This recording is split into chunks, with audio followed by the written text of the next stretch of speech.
del Toro. Amigos, buenos días. Aquí está con nosotros ya el ingeniero José Blandón Castillo. Buenos días, ingeniero. Buenos días, Álvaro. Si usted me permitiera un minuto. Quisiera, al arrancar el noticiero, expresar mis profundas condolencias a la familia del periodista Rubén Darío Murgas Torraza. Puedo decir, Álvaro, amigo personal mío, nosotros éramos compadres. Y creo que Rubén, desde joven, él dirigió periódicos. Sí, cómo no. Y yo recuerdo, le voy a contar una anécdota. Un muchacho muy brillante en su vida periodística. Cuando Nicolás Darleta llegó a la presidencia, él tenía un titular en el Panamá, no recuerdo el periódico. Él trabajaba ahí en el grupo editora Panamá América. Y decía, Nicky retrocede. Él había tomado Nicolás una serie de medidas y corrigió algunas. Y el Nicolás se puso bravo. Y entonces él vino a hablar conmigo y me explicaba. Pero, o sea, si yo lo estoy diciendo que retrocede es porque el único en un poder que puede retroceder siempre es el que me manda, que es el presidente.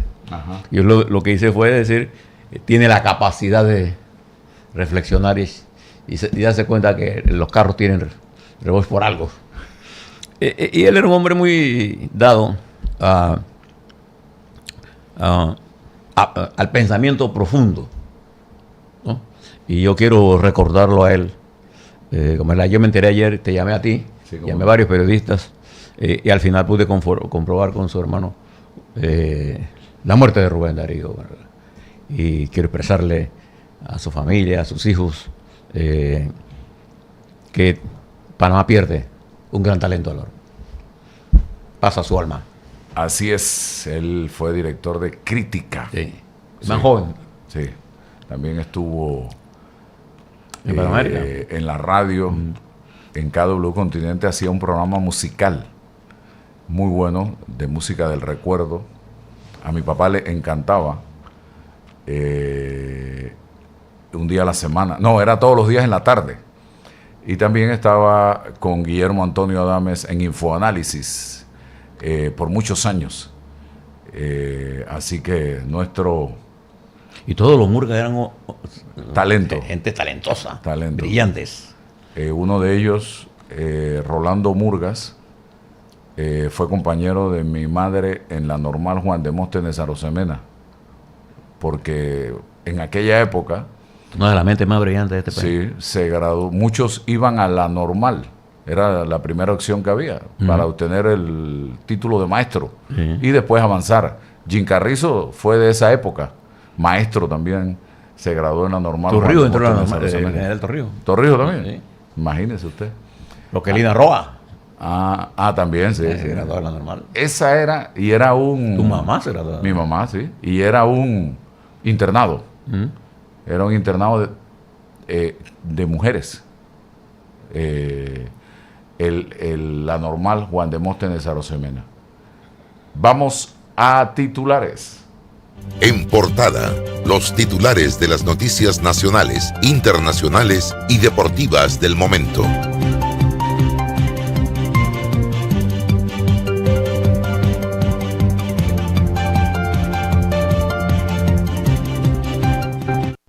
Bien, hoy Sabrina Bacal, en Sin Censura, su columna de todos los miércoles, que nosotros acá tenemos el permiso de ella para usarla, nos habla de los responsables siguen prófugos al referirse a la fuga del 1 de junio en La Joyita.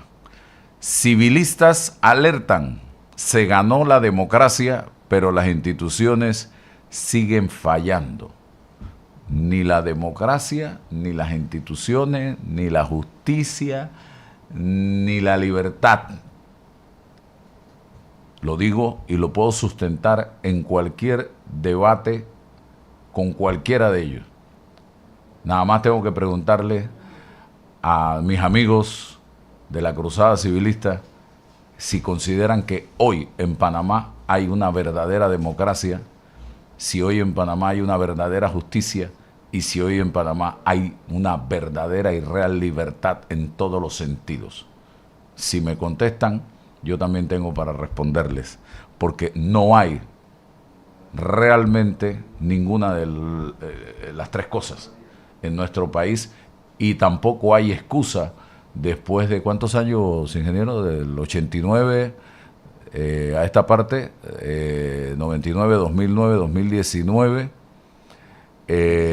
30 y 40, no, ¿cuántos años? De 89, 99, de 37 años. No hay excusa para que en 37 años, después de 6 elecciones creo que hemos tenido, y donde civilistas han llegado a gobernar, el país siga cojeando en materia de justicia, democracia y libertad. No hay excusa. Así que gobierno importará 786,000 quintales de arroz para evitar desabastecimiento. Nosotros hablamos de eso aquí hace unos días con la presidenta de la Asociación de Molineros de Panamá. 7 días después de la fuga en La Joyita, licitan cárcel de 177 millones. ¿Pero dónde?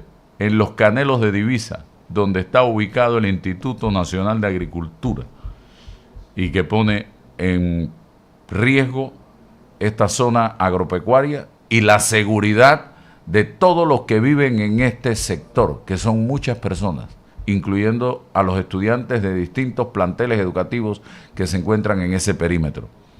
Así que, y ya el pueblo comienza a reaccionar en contra de una cárcel en ese lugar, porque no ha habido consulta con nadie para construir una cárcel en ese sitio, quitándole los terrenos al Instituto Nacional de Agricultura para esto, y ya se produjo la primera baja.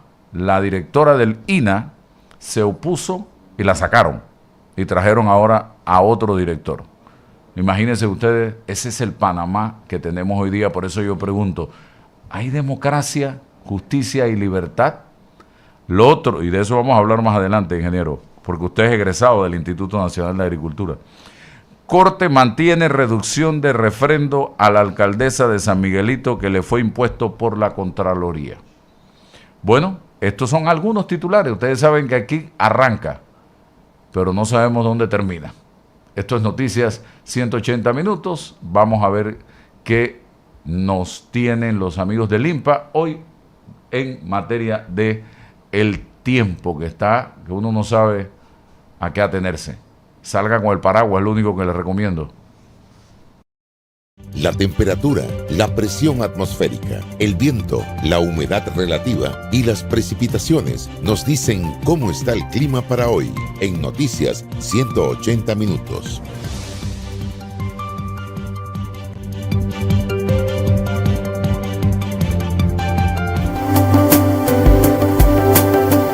Muy buenos días, hoy es 10 de junio, estamos nuevamente desde el INPA informándoles el pronóstico del tiempo en las condiciones actuales. La zona de convergencia intertropical en el Pacífico interactuando con la tormenta tropical Cristina. Esta se ubica al oeste de Centroamérica y mantiene lo que es la zona de convergencia intertropical oscilando al norte del país. La onda tropical número 10 se ha disipado. Sobre el país las condiciones mucho más estables con vientos de componente oeste y sur en la vertiente del Pacífico y de componente norte-noreste en la vertiente del Caribe. Es por ello que se prevé en horas de la mañana lluvias aisladas hacia costas de Bocas del Toro, comarca Nave Buglé, hacia el norte de Veraguas, Colón y hacia la comarca en Veraz, Sémaco. El resto del país cielo parcialmente nublado. En horas de la tarde, probabilidad de aguaceros con tormentas que podrían llegar a ser hasta moderados hacia sectores de Bocas del Toro y hacia tierras altas de Chiriquí. El resto del país, condiciones de cielo parcialmente nublado con algunos aguaceros aislados puntuales, principalmente en sectores montañosos. Para horas de la noche, probabilidad de que se mantengan algunas lluvias dispersas o aisladas hacia Boca de Toro y tierras altas de Chiriquí. El resto del país, cielo parcialmente nublado. En cuanto a las temperaturas máximas, podrían estar alcanzando los 34 grados Celsius. El índice de radiación ultravioleta se prevé entre moderados y muy altos en el país. Las condiciones marítimas favorables en el litoral del Caribe y de precaución en el litoral del Pacífico. Hasta el día de hoy rigen los avisos de vigilancia por lluvias y tormentas eléctricas y por mar de fondo y oleaje en el Pacífico. Sin embargo, no se olviden de visitar nuestra página web y redes sociales, en donde encontrarán información mucho más detallada. Tengan todos un excelente día. Bueno, avanzamos, porque ya comenzamos. Esto es Noticias 180 Minutos. Bien, vamos con el segmento de Sabrina, la columna Los responsables siguen prófugos, que sale hoy en el diario La Prensa, en su columna Sin Censura. Así que vamos a escucharla. 10 días después de que 195 presos se fugaran de La Joyita y 3 murieran, el país sigue esperando explicaciones integrales y consecuencias proporcionales a la gravedad de lo ocurrido. Junto con las decenas de presos también se fugó el más elemental sentido de responsabilidad política. Y es que desde su prolongado viaje a la Feria Marítima en Grecia, con una parada de fin de semana en Italia aún sin explicar, el presidente consideró más importante grabar un video sobre la mina que enviar un mensaje contundente tras el mayor colapso del sistema penitenciario en la historia del país. Con ese silencio desde las aguas del Mediterráneo se le salió el cobre. Porque una evasión de esa magnitud no es un accidente. Es la consecuencia de una cadena de irregularidades, tolerancias y encubrimientos por la que muchos deben responder. Al descubierto quedó la corrupción que carcome el sistema penitenciario. El hallazgo de 400 celulares con Wi-Fi muestra hasta qué punto las prisiones han sido convertidas en centros de operaciones del crimen organizado. Desde allí se coordinan actividades vinculadas al narcotráfico, sicariato, extorsiones, sobornos y las conocidas estafas telefónicas que afectan a miles de ciudadanos. Nada de eso sería posible sin la colaboración, la permisividad o la indiferencia de funcionarios en distintos niveles de la estructura penitenciaria y de seguridad del Estado. A esto se le suman traslados de internos sin respetar los procedimientos, escasez de custodios y reportes de extrañas reuniones entre pandilleros y oficiales de la policía.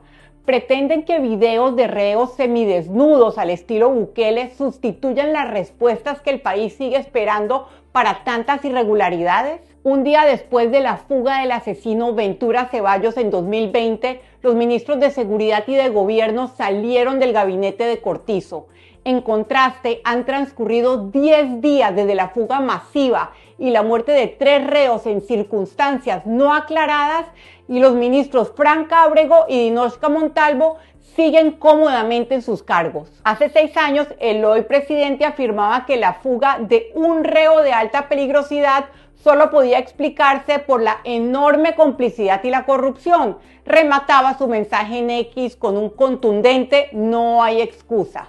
Y ahora, presidente, ¿cuál es su excusa para la tardía, caótica y débil respuesta gubernamental a la mayor fuga de presos de la historia del país? Y es que 10 días después no solo siguen prófugos decenas de reclusos, también siguen sin asumir responsabilidades quienes hicieron posible, por acción o por omisión, que ocurriera una fuga de esta magnitud.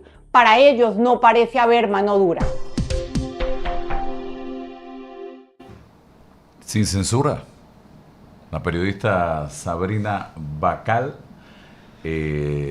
tocando este tema de la evasión de detenidos de la cárcel La Joyita. Y también está, si quiere verlo, en el canal de YouTube de La Prensa, señoras y señores.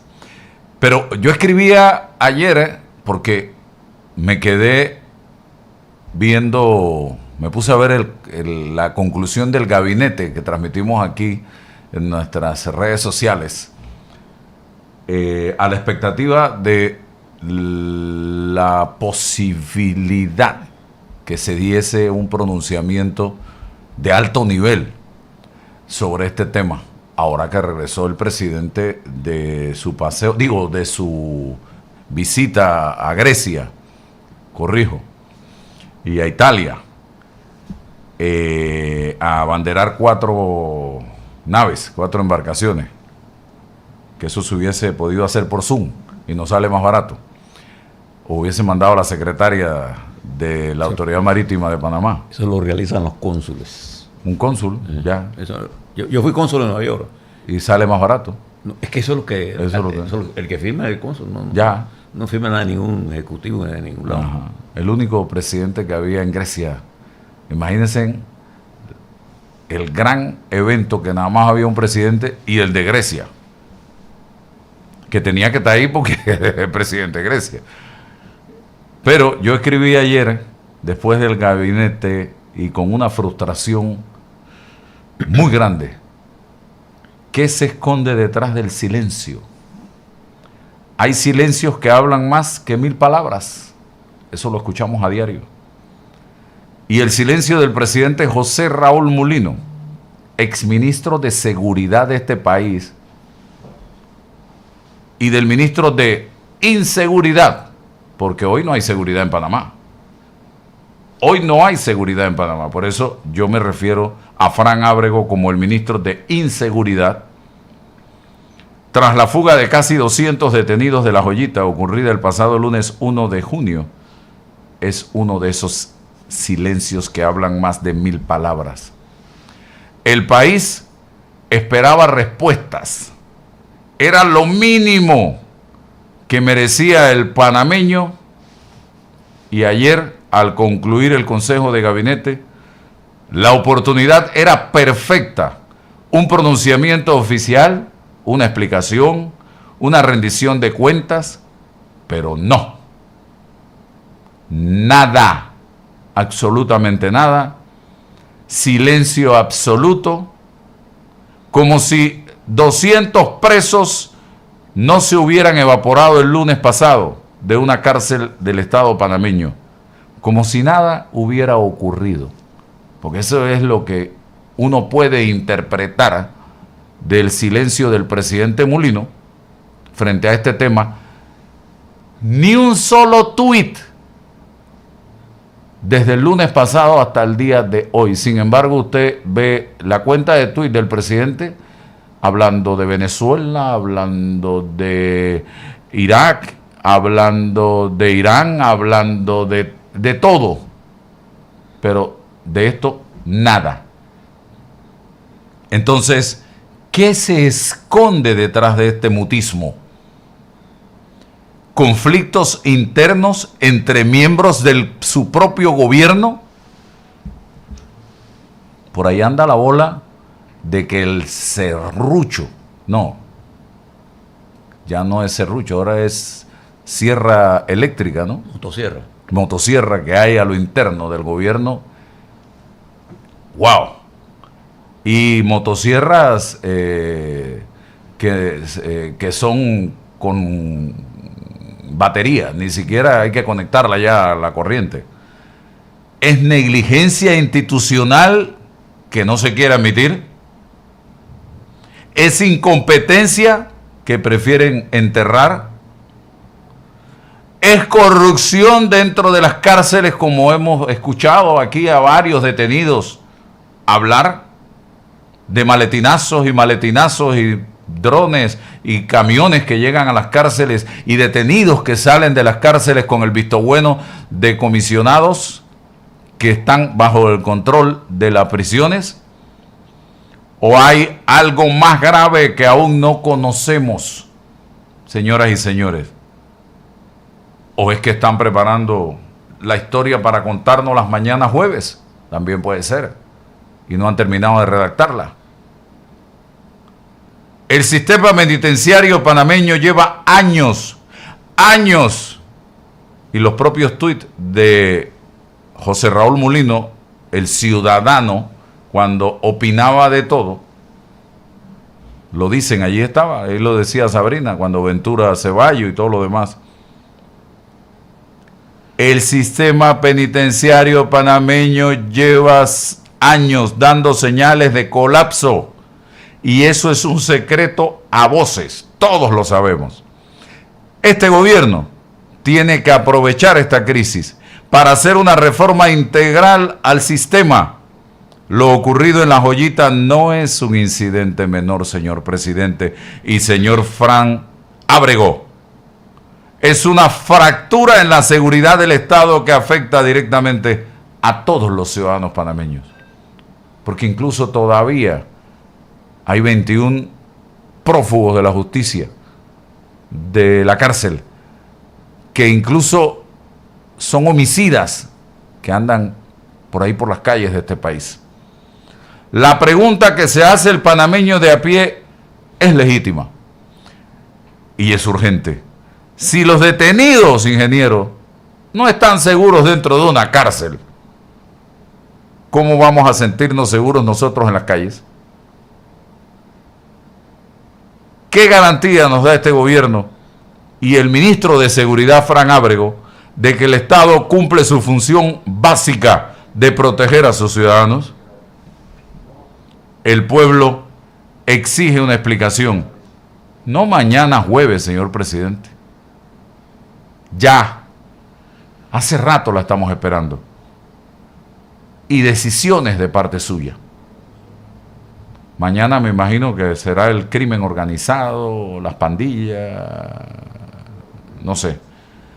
Porque el silencio del poder frente a una crisis de seguridad no es discreción, es complicidad con la impunidad.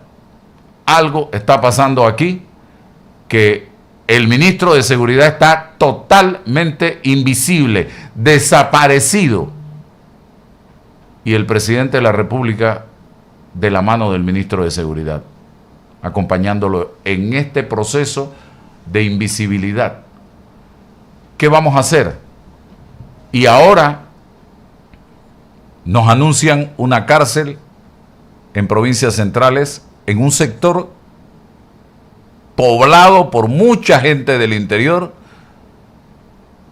y después de lo que acaba de pasar, ¿qué cree usted que está en la mente de todos esos interioranos que viven en esas áreas, señoras y señores, de cercana a los Canelos de Divisa?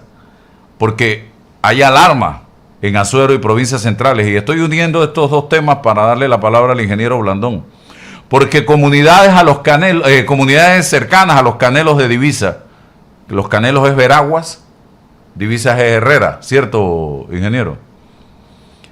Rechazan la construcción de esta megacárcel que cuesta 177 millones de dólares en ese lugar. La reciente publicación de la licitación pública para el estudio, diseño y construcción del nuevo complejo penitenciario de provincias centrales por un monto de 177.2 millones ha encendido las alarmas entre los residentes de comunidades adyacentes al cruce de Divisa.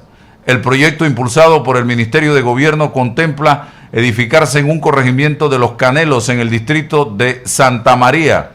La noticia ha generado una profunda preocupación y un creciente ambiente de rechazo en los pobladores y en las comunidades vecinas que comparten esta frontera geográfica entre Herrera, Coclé y Veraguas.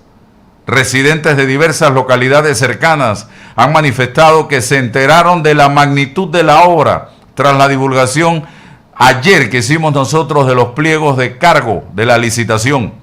El temor a un impacto negativo en la seguridad ciudadana, el temor a la devastación de las tierras y la presión sobre los servicios públicos locales mantiene en vilo a familias de sectores como moradores de la cabecera de Santa María, El Limón, El Rincón, Chupampa. Señalan que la tranquilidad histórica de estas zonas agrícolas y ganaderas se verá severamente alterada por el flujo de familiares de privados de libertad y el movimiento penitenciario.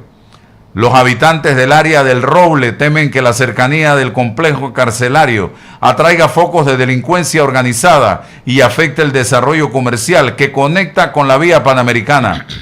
Vecinos del sector veragüense, a pocos minutos de Divisa, coinciden en que un proyecto de esta naturaleza debió ser ampliamente consultado con la ciudadanía antes de subir el acto público. Voceros comunitarios de la región han señalado que, si bien reconocen la crisis de hacinamiento carcelario que vive el país, edificar una estructura de más de 177 millones de dólares en una zona de alta producción agropecuaria e investigación ambiental sería un error estratégico. Nos preocupa que un proyecto global de este tamaño se maneje a espaldas de los residentes de Azuero y de Coclé. No queremos que Divisa y Los Canelos pasen de ser un punto de encuentro de producción y convertirse en una zona de alto riesgo, manifestó un dirigente local que prefirió la reserva de su nombre e identidad. De acuerdo con el cronograma oficial, el Ministerio de Gobierno, sin consultarle a nadie, estará realizando la reunión de homologación con las empresas interesadas, que está programada para el 2 de julio del 2026 en el Palacio de Gobierno de la ciudad capital, mientras que la entrega de propuestas será el 23 de julio. Grupos organizados de las comunidades afectadas han dicho que no descartan movilizaciones y protestas pacíficas antes de estas fechas para exigir que las autoridades se trasladen a la provincia de Herrera y escuchen los reclamos de la población local. Esto es lo que está pasando en este momento, señoras y señores, y yo entiendo perfectamente el temor que tiene que existir en estas comunidades donde hay paz, hay tranquilidad, hay trabajo, producción agropecuaria, y ahora llevarles una cárcel con delincuentes de alta peligrosidad a ese sector, evidentemente van a estar muy preocupados. Ingeniero Blandón, estos dos temas. Buenos días a toda nuestra audiencia. Oiga, usted ha tocado varios temas, pero déjeme poner una premisa central. La democracia como sistema está en peligro, no solamente en Panamá, en el mundo en este momento.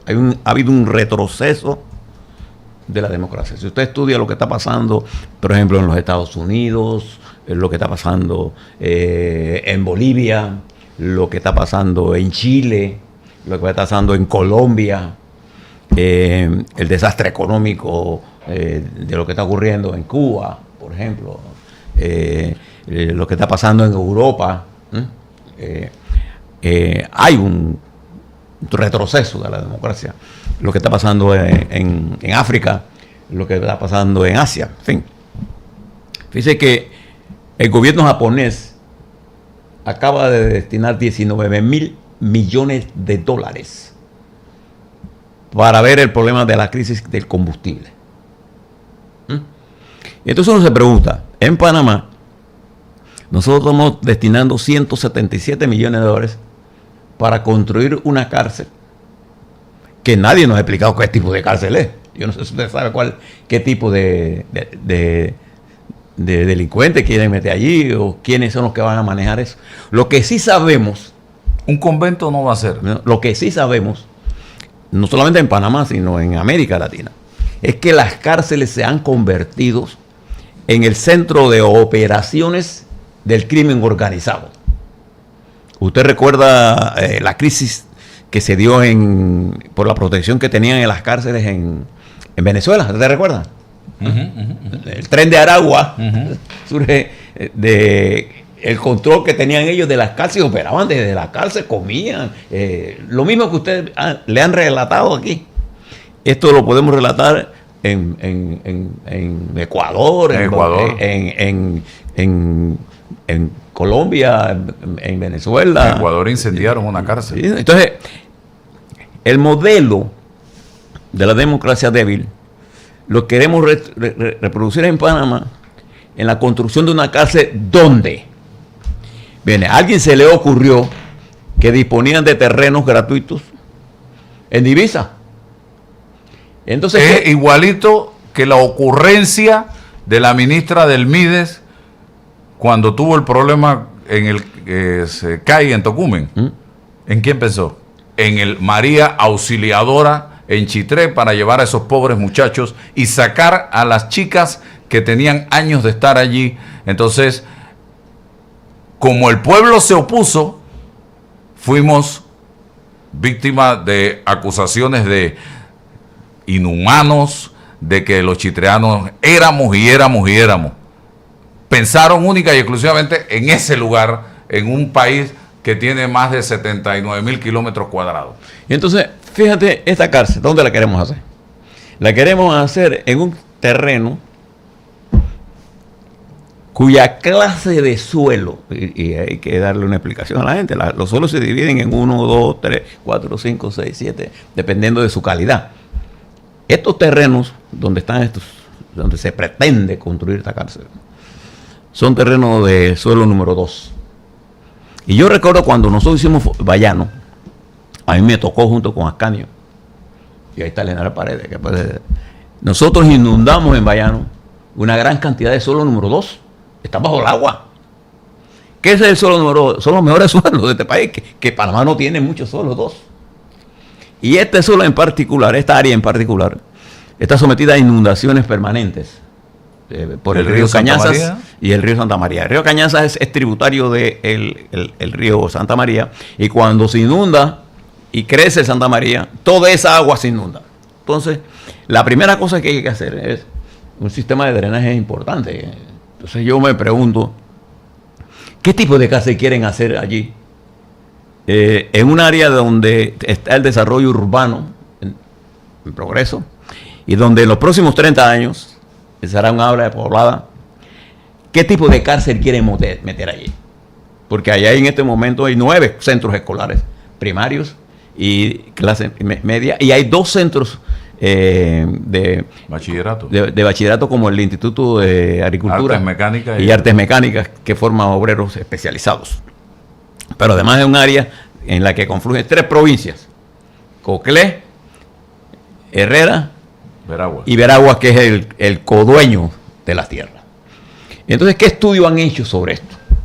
¿Qué estudio presentan para hacer esa cárcel allí? ¿Qué consulta han hecho con Entonces, los residentes? fíjense, ¿eso qué puede traer? Eso va a traer el movimiento de presos a un área en la donde no existe. ¿Y quién va a controlar esa cárcel si no hay una reforma al sistema penitenciario nuestro? Nosotros tenemos en este momento 28,000, 25,000 presos en una capacidad de 15,000. Tenemos 10,000 aproximadamente. Estoy hablando de números redondos. ¿Qué tipo de rehén vamos a poner? De presos.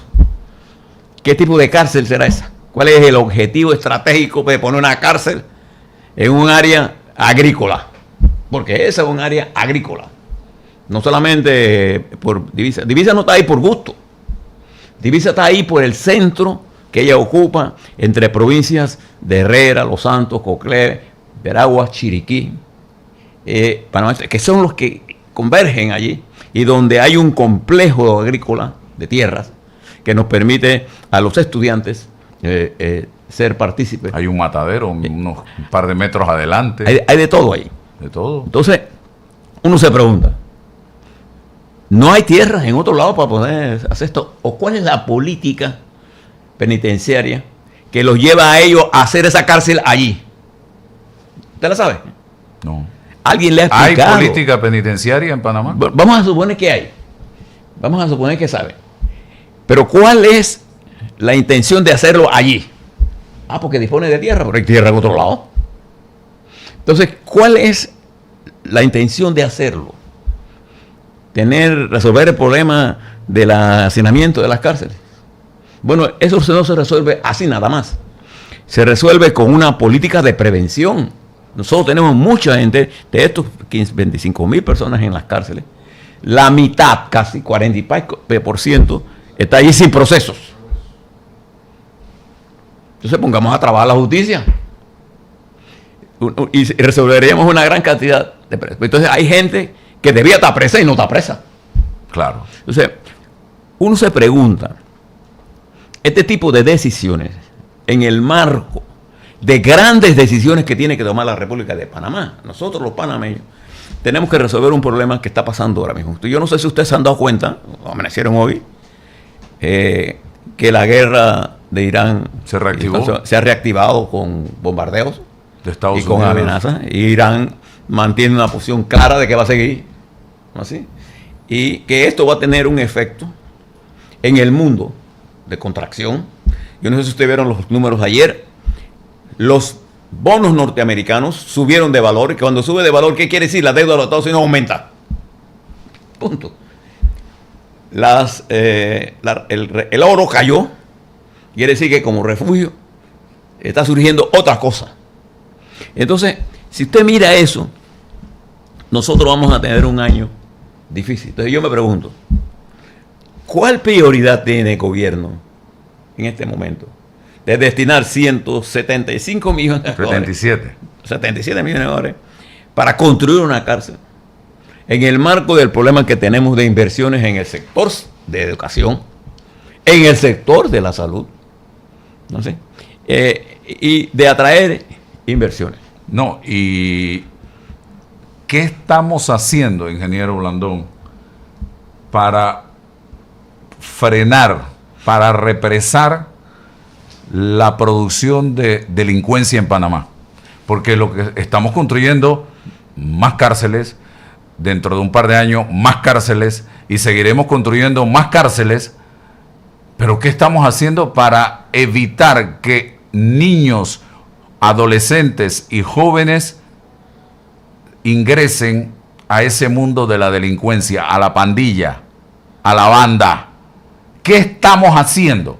Me pregunto yo. Desde el Mides, que yo no sé qué hace el Mides, yo no tengo la más remota idea, ojalá alguien me pueda decir qué hace ese ministerio, porque si hay un ministerio invisible en este país, es ese. Y con un sentido social sumamente importante, pero hoy está invisible el Ministerio de Educación. ¿Qué está haciendo el Ministerio de Educación para tratar de retener a los muchachos e interesarlos en educarse y venderles la idea de que es a través de la educación que van a salir de la pobreza y no integrándose al inframundo de la delincuencia, de las bandas, de las pandillas, porque van a quedar en la cárcel o en el cementerio? Entonces, ¿qué están haciendo instituciones? También hay que sumar al ICSE, hay que sumar al INADE, hay que sumar a todas estas organizaciones e instituciones del Estado que deben trabajar mancomunadamente para ver cómo se detiene la fábrica de delincuentes que hay en este país en este momento. Pero no, es como el tema de los hospitales, más hospitales, más hospitales, más hospitales. Pero ¿qué estamos haciendo para prevenir las enfermedades? Nada. Aquí viene un punto central, Lalo. El año de 2026 y el año 2027 son claves para la toma de decisiones estratégicas en la República de Panamá, frente a la coyuntura internacional financiera que nos está planteando el mundo. Son claves. ¿Qué es importante entonces? Yo necesito crear condiciones adecuadas para que la República de Panamá tenga ciertos niveles de consenso en proyectos y programas que me permitan enfrentar en forma eficiente los problemas financieros del país, los problemas del desarrollo económico del país distribuido en una forma social más adecuada, los problemas de seguridad del país y la inserción de Panamá en el mercado mundial frente a la nueva situación que se está creando en el mundo. Esto no es tan sencillo. Es un problema complicado y complejo que requiere del apoyo de los panameños. Por ejemplo, esta cárcel, que nadie le ha explicado a este país por qué la quieren hacer ahí. Nadie. Y yo creo que es un error lo que están haciendo desde el punto de vista técnico, desde el punto de vista incluso económico y financiero. En un momento en que yo tengo de poner recursos en educación, en salud, en seguridad, en la que debo tener políticas que tienen esto. Por ejemplo, en seguridad y en el sistema carcelario de prevención del delito. Entonces, esto está pasando en el frente de nuestro. Nosotros estamos viendo las cárceles en Colombia, las cárceles lo que pasó en Venezuela, lo que pasó en otros países.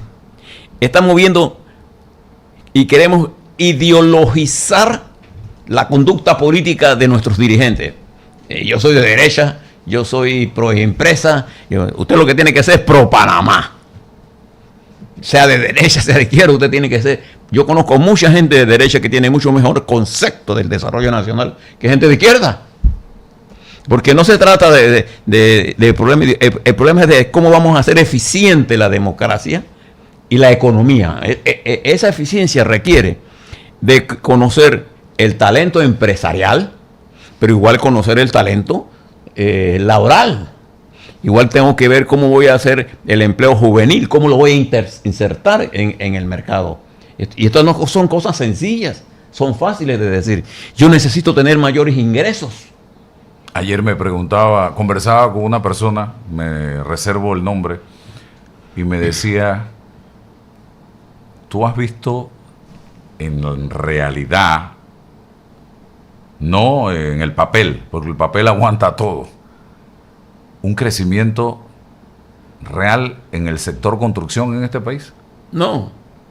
Y los estudios que yo estoy haciendo, me decía esta persona, y los análisis que he hecho en torno al supuesto crecimiento del sector construcción, me indican que esto en los próximos 3 años no va a haber un real crecimiento y sustancioso y robusto del sector construcción. Y yo le decía, solamente hay que salir a la calle y pararse en cualquier avenida importante de este país y nos vamos a dar cuenta cuántos carros cementeros pasan por hora en una calle principal, en un área. Bueno, parece un edificio en Panamá alto y mire cuántas construcciones hay en la ¿Cuántas construcciones? En cambio, y tengo que reconocerlo, porque sería querer tapar el sol con una mano, no reconocer la abundancia de construcciones que se dio en el periodo 2009-2014. Panamá no había capacidad para el desarrollo de la construcción que se dio en esa época. Y eso es así. Hoy no vemos eso. Y es más, aquí hay obras pudiera ser hasta insignificantes para muchos, que se han prometido y ni siquiera se han comenzado. Los pasos elevados vehiculares. Pase usted por esos pasos elevados vehiculares y usted mira para abajo y ve los carros pasando, se están cayendo y nos prometieron que este año los iban a rehabilitar todos. No han empezado el primero todavía, no hay obras que mostrar todavía. La situación está cada día más delicada y el sector construcción, repito, para retomar vida, para salir de cuidados intensivos, le va a tomar tiempo. Así que no me vengan a decir que hay un montón de permisos en el municipio o no sé dónde. Yo no quiero los permisos, yo quiero ver la acción. Yo quiero ver los edificios construyéndose, las barriadas construyéndose, las obras construyéndose, porque eso es lo que genera empleo, no el papel en el municipio, ingeniero Blandón. Sí, pero fíjese que, mire la economía panameña. A ver, ministro Chapman, hágale una explicación a este país. ¿A qué se debe el crecimiento del 4.2% en el año pasado? A ver, se debe esencial y fundamentalmente a los sectores como el canal, que ha crecido en ingresos, pero que mantiene la misma planilla, ¿no? Al desarrollo, en cierta medida, marítimo y a algún desarrollo comercial. Pero el sector que genera empleo, como el sector construcción, creció 1,2%, por debajo de su tasa de crecimiento normal. Y la concentración de la riqueza ha hecho que la mayoría de los millonarios de Panamá tengan el control de la ciudad. Y las grandes desarrollos de barriadas la estamos haciendo en las afueras. Entonces le hemos cortado el financiamiento a eso. Pero además de eso, al hacer las afueras, ¿qué estamos haciendo? Más costoso el traslado. Dígame cuántas inversiones estamos haciendo en el oeste para mantener la gente en el oeste y no movilizarse hacia la ciudad. En Azuero, dígame cuántas. ¿Qué tenemos que hacer? Tenemos que tomar medidas muy serias para mejorar los ingresos y algunas medidas importantes para mejorar los impuestos. Y tenemos que tomar algunas medidas para incorporar nuestros jóvenes al trabajo. Dígame, ¿cuál es la reforma educativa que tenemos? ¿Cuál es la reforma educativa a nivel, no solamente parvularios, primarios, secundarios, universitarios? ¿Cuál es el camino que debemos nosotros tener? Un país ligado al mundo. Este es un país ligado al mundo con una gran perspectiva de desarrollo, pero que la estamos desperdiciando en falta de unidad de acción para atacar los problemas centrales. Y entonces estamos tomando cositas. Esta cárcel, por ejemplo. El hospital de mascotas. Fíjate que en salud, por ejemplo, yo tengo que hacer mi esfuerzo en el desarrollo de la salud primaria. ¿Qué es eso? Centros de salud. Tengo que fortalecer los centros de salud. Tengo que fortalecer el suministro de medicinas a los sectores importantes. Yo tengo que abaratar el costo de la mano de obra en Panamá. Tengo que abaratarla y hacerla más productiva. ¿Cuál es la política para hacer eso? No hay. ¿Qué es lo que estamos haciendo entonces? Estamos demonizando al sector empresarial y el sector empresarial entonces demoniza al sector obrero. Sí. Y entonces estamos en una pugna que no nos lleva nada más que al de madre. Y en materia de seguridad, Álvaro, el crimen organizado ha avanzado. ¿O estamos ciegos? Está tomándose avanzado el territorio. Usted viene a Colón. En la ausencia de empleo, ¿quién tiene el efectivo? La pandilla. Vaya a sectores de Arraiján, a sectores de San ¿Usted Miguelito. quiere tener plata en cash rápido? Haga una transacción con el crimen organizado, para lo que sea. ¿Y quién maneja desde adentro las cárceles? Los que tienen plata. Entonces, los que tienen plata allá, a nuestros funcionarios de alto nivel, porque esto no es para todo el mundo, le están comprando. ¿Esto es en Panamá nada más? No, esto está ocurriendo en el mundo. Esto lo estamos viendo Costa Rica. Costa Rica tiene un problema serio de seguridad por la penetración del crimen organizado en las estructuras financieras de ese país. Y cuando llegan las estructuras financieras, llegan las estructuras políticas. Vamos a hablar claro. Entonces le estamos pidiendo a los panameños paciencia. El que habla de estas cosas es un comunista. Bueno, miren yo no sé si ustedes han escuchado al Papa León XIV en España. Sí, ahora que está en España. ¡Qué belleza! Espectáculo. Pero escuche lo que él está diciendo, producto de una reflexión. Escuche a nuestros dirigentes democráticos. Escuche a nuestros dirigentes empresariales. A los jóvenes. Escuche a los jóvenes. Escuchemos un poco, prestemos la atención a las preocupaciones de estos muchachos de 18, 21 años que tienen otra idea del mercado, del desarrollo, de cómo hacer transacciones, cómo hacer negocios. Escuchémoslos. No, pero tenemos las puertas cerradas y estamos manejando la política sin entender que la política es el instrumento del desarrollo.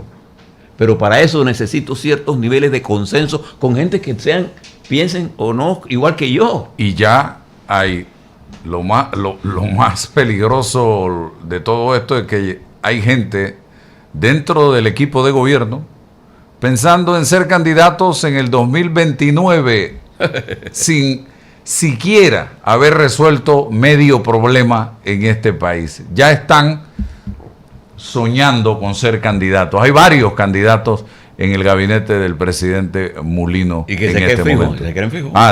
No, sí, ellos se creen ya que hay que ponerles la banda presidencial.